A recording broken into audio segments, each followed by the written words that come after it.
Hey there, once again, much love. Thanks for joining, and today we're going to talk about the mind. So, why is the mind, or just the mental, why is it so important in the breatharian journey or the pranic path? Why do you feel like the mind is important? Because the body follows the mind. So it's going to respond to whatever current belief system that the mind is running on, just like a program, like a computer program installed.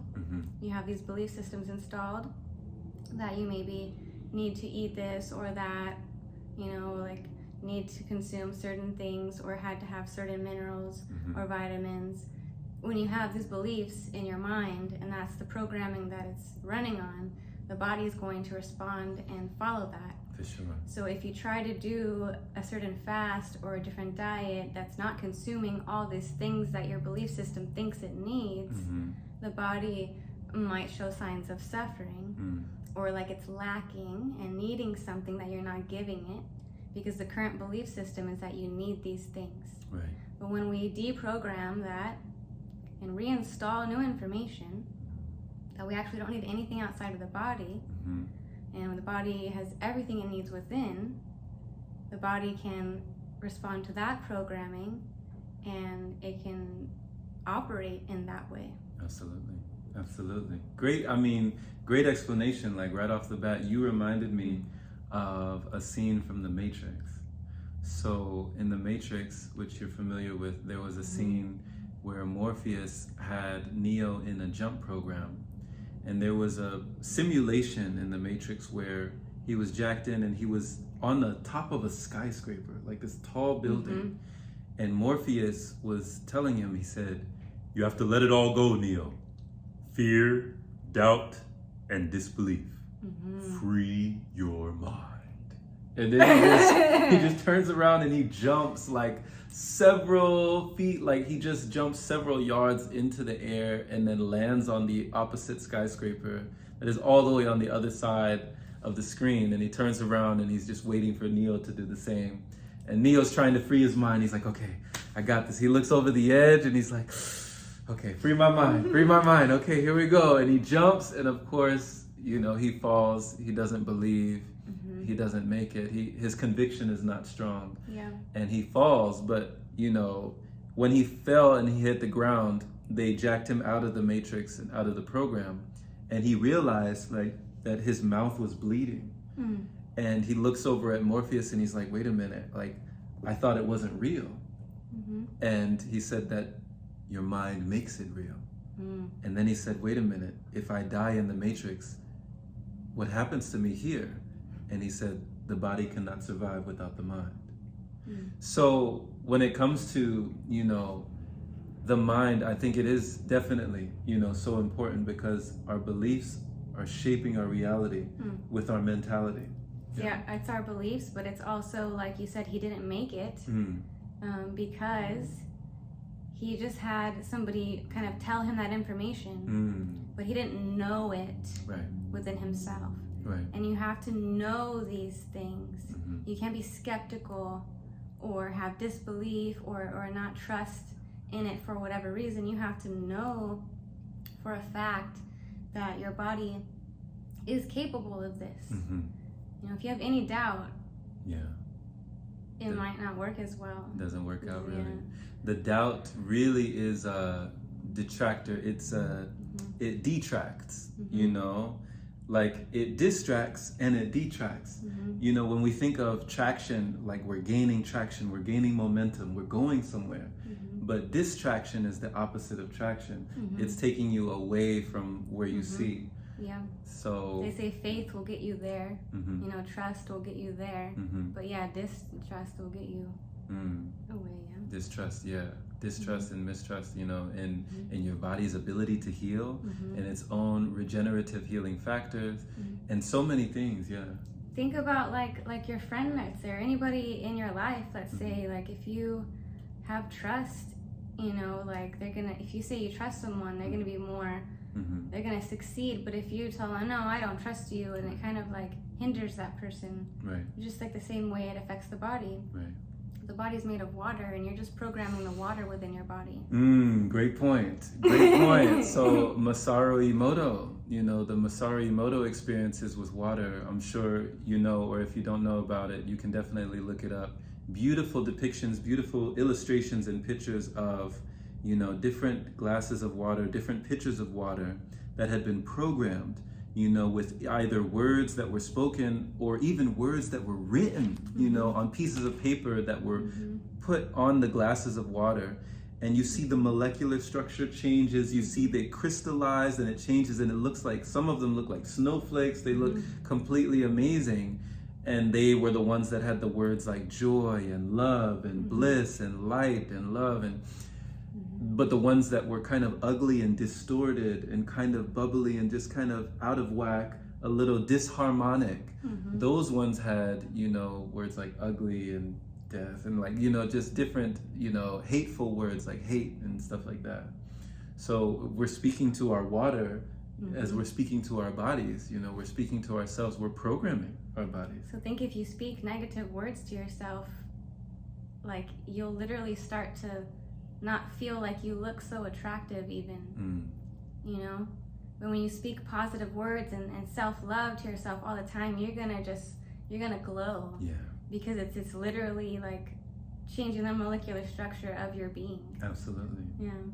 So on all levels, in all facets, in all forms, when it comes to pranic living and you're learning more about this lifestyle, you're learning more about what it means to you, the bodily functions that maybe were not the knowledge that you were taught in college or the education that, we were brought up in. When you're coming to not only learning, but more importantly, unlearning, not just programming, but more importantly, deprogramming and reprogramming certain things that have been installed in the mind, in the mental matrix of our makeup. It's really important because it's governing so much that is below our conscious awareness. Like if I was really concerned, or if I had a lot of nutritional knowledge when it comes to what I thought I needed to survive or what I needed to thrive in terms of nutrition, minerals, and vitamins and all sorts of stuff, it would have been very hard. It would have been like trying to drive with the emergency brake.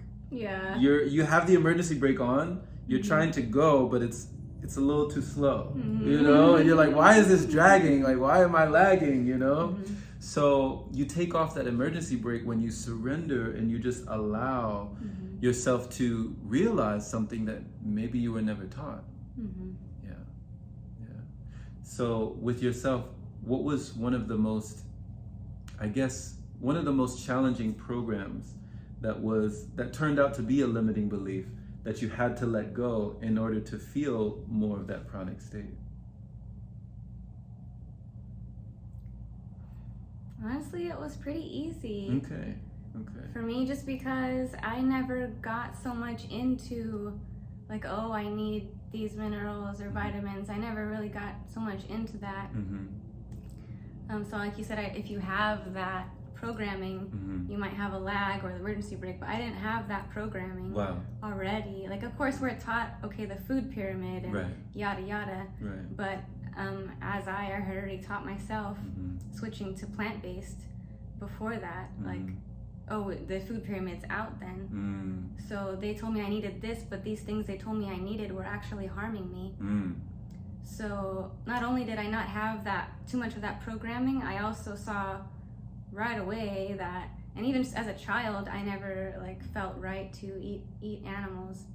And so it's like, it was kind of my internal gut always that like, so as soon as I learned that we didn't need these things, it was just a relief. And give you permission. Oh, I don't have to do this. Yeah. You mean I don't have to? You mean I don't have to? That's it. Yeah. I'm done. Okay. So it wasn't even much, you're saying it wasn't much that was pulling you back. Once you released, it was all, okay. Like the whole, like knowing that all we need is within. Like I've known this. Like we all know this. Yeah. We've just somehow forgotten or had other programs installed to like just be a mess in our minds, and it's somewhere in there though, that like, because the body, the soul, it just knows. Yeah. All we need is within. Yeah. No, I agree. And I remember that I recall that food pyramid, like there was bread and cheese and milk and meat and all sorts of stuff on the pyramid. And dairy and grains. Everything. But then you get further into like cleansing the body and like learned about bigu and things where you avoid even things like grains because it can clog your meridians and nadis. There you go. When you get more into it. Yeah. Purifying those energy channels. Mm-hmm. So now you can think of it like when you're reframing and reprogramming and reclaiming the mind, when it comes to what we find with pranic living, you can think of like a pranic pyramid. Yes. You know, with things like sunlight, you know, air and things like music. Yeah. Good vibrations, Dancing. frequencies. Yeah. Good vibrations with interactions with people that you love and nature. You know. Nature. Going out into the forest, you know, dancing, movement. Stillness. Yeah. Meditation. Think of a whole pranic pyramid with that vibration. Yeah. Qigong. There you go. Yeah. We could go on and on. Really. Yeah. So, you know, it's like flipping the paradigm on its head. You know, so many things could be like backwards, you know? But when we think about something that we've seen in a different way, it really does change the energy. And I remember when you're talking about faith and you're talking about trust and just having that belief that is strengthened through action, you know, your conviction day by day. When I was in my first pranic retreat with Elitom, our conviction was strengthened in the synergy of that group, in the togetherness of everyone on one accord, and really just receiving and believing and perceiving differently than we had ever before. So when we did the pranic retreat in the Sound Palace Temple with Athena and Elitom, every single day was reprogramming. Every single day we would get up and do qigong, we would do energy work. Every single day we were walking, exercising. Every single day we were fasting. Everyone did different fast. Some people were on water, some people were on juice, some people like myself were just dry. And of course we're witnessing Elitom this whole time doing everything we're doing and more, plus talking for hours and not consuming anything at all. So just being a living testimony of what's possible for the human vehicle. So that by itself, just witnessing someone living so opposite to the rest of the world was already shaping you and molding you and coloring your mind with a different picture. You know? Like, wow, this is actually true. You know? Yeah. And you've been with me on retreats as well, where we've been with everyone and we've seen what that collective gathering of individuals who are all moving in that direction, like how much that can shift. Yeah. Yeah.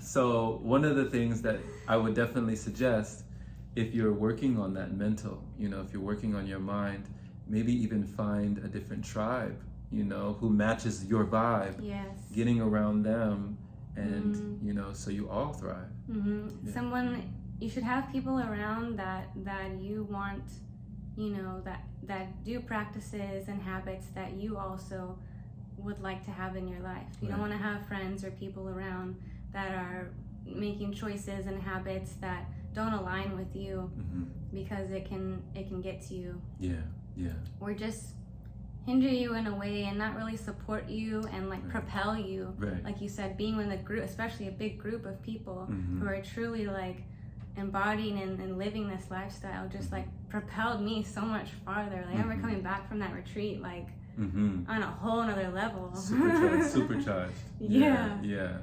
And at least in the beginning, like when you're just starting out, you know, it can really be challenging sometimes for most people to still be around other people who are still in that wavelength and in that frequency, you know, broadband of still eating, still consuming all the same things, still having the same language, still having the same thoughts, still speaking the same words, still, you know, just emitting the same frequencies that are kind of on the lower end.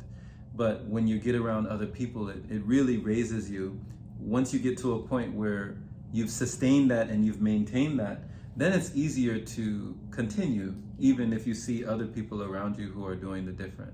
because you've proven it to yourself. Right. As a human, when you're incarnated into a human body, humans a lot of times need to prove it ourselves. Like you gave that little example the other day where they say, like, you know, the stove's hot, but you're gonna go touch it, Right. prove it to yourself. Oh, it's hot. You know what I Right. mean? We still want to explore and experience for ourselves, and in that exploration and experience is where we get that knowing. Right.